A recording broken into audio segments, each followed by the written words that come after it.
Hi guys, it's Kayla. So recently I've had a few friends and some people online ask me if I can make a video about all my piercings that I have or have had. They want me to tell the piercing process, the pain and the healing, and also I've pierced a few myself, so they want me to tell about the piercing process. So I'm going to start with the first ones I ever got. The first ones I ever got were my lobes. The first one I got when I was 2, so obviously I don't remember it. And then the second one I got in about 4th grade, and I got it at Claire's, and they used a piercing gun, which for your lobes is okay, but for anywhere else, your cartilage, your nose, anything like that, do not use a gun because it shatters the cartilage and it can mess a lot of things up, so do not do that. Use a hollow tip needle if you can get one.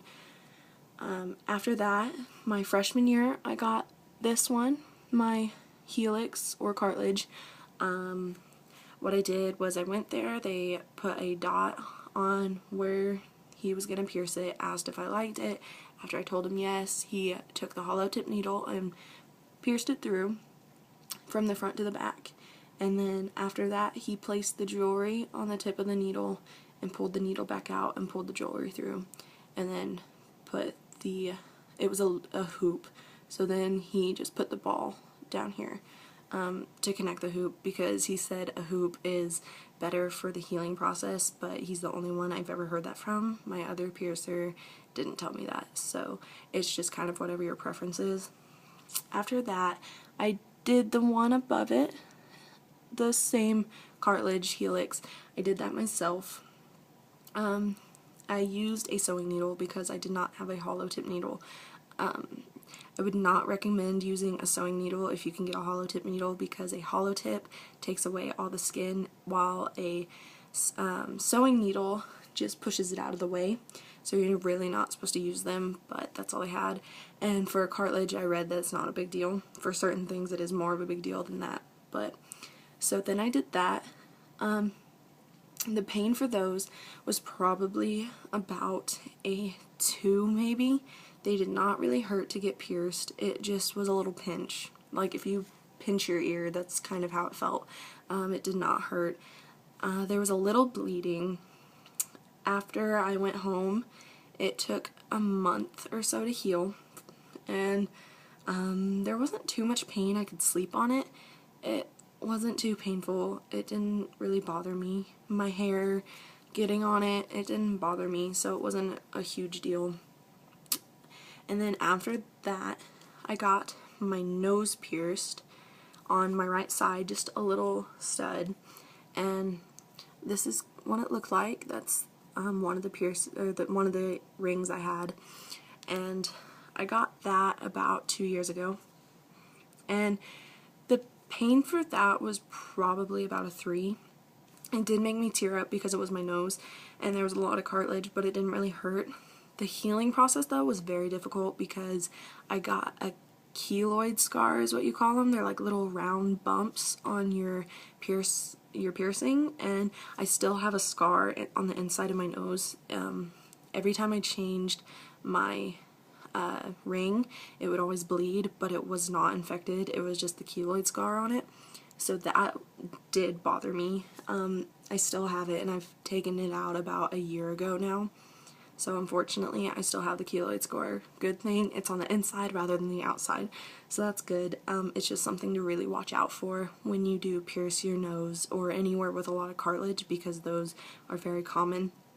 And if you get a earring that's more, it's too big, like too long, it will help it go away, because I had one on the back of my cartilage, the one that they pierced, so I just got a longer stud earring, and it went away. I don't have them at all anymore. They're completely fine. So I've had those for about 4 or 5 years. And then my nose I had for about 2. No, I had it for about a year, and then I took it out last year. But unfortunately I do still have the scar. And then, yeah, like I said, that was probably about a 3. After that, I pierced my lip. I did this one myself too. the same process. You know, I marked it, I sterilized everything, and what I did was I grabbed my lip and I pushed the needle from the outside in, and then I put the jewelry in. And this is what that one looked like. I did not feel it at all. It did not hurt at all, but my dad did make me take it out about the next day. So I can't tell you the healing process of it, but I do know that they do not hurt at all. So they're really easy to do. I would suggest doing them if you want one because it's not going to be painful. After that, I pierced my own forward helix.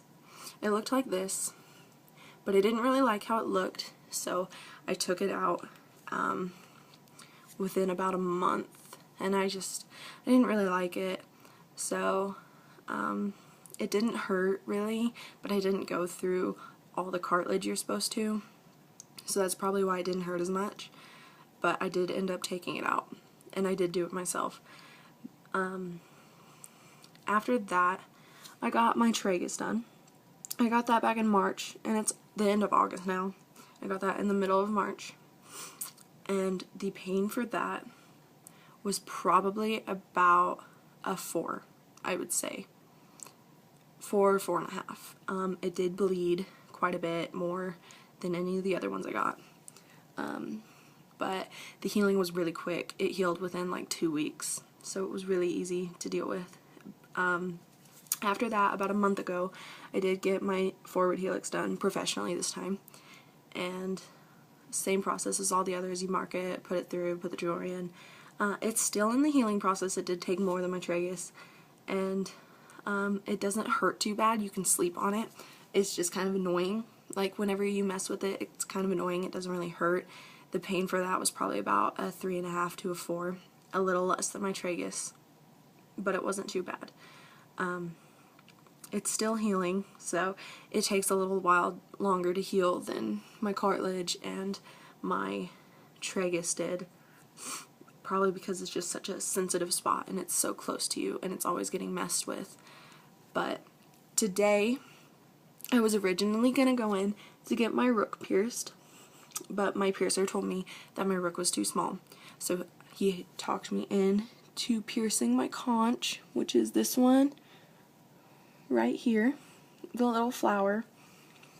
I will tell you that that's my most painful piercing. It was probably about a 5, I would say. It didn't bleed really, but I don't know what the healing process is going to be like. But it wasn't too bad. It was just a little more intense than all my other cartilage ones. But I wouldn't say that it really hurt. If you like it, I would suggest getting it. They're really cute. It's not what I was expecting because all the other conch ones I saw I didn't like, but I really do like mine, if you can see it very well. But I did really want my rook, which is this.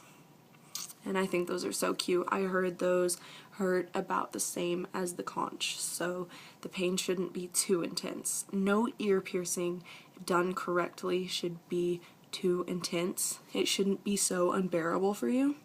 You may tear up, but that is just a common reaction, and they're not unbearable. They're very easy earrings. They're very easy piercings to keep up with because you can just clean them in the shower, and all you need is soap and maybe some Q-tips to go around them. But as soon as they're healed, you don't need to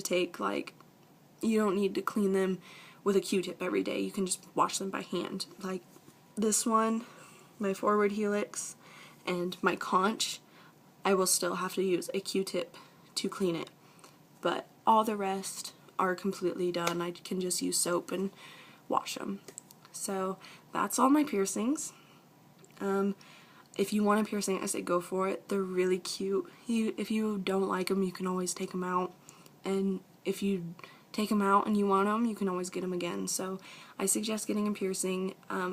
My pain tolerance is a little high, so your experience may be a little different, but I suggest if you want a piercing to get one. Just go for it. They're really cute and they're really fun. So thanks for watching.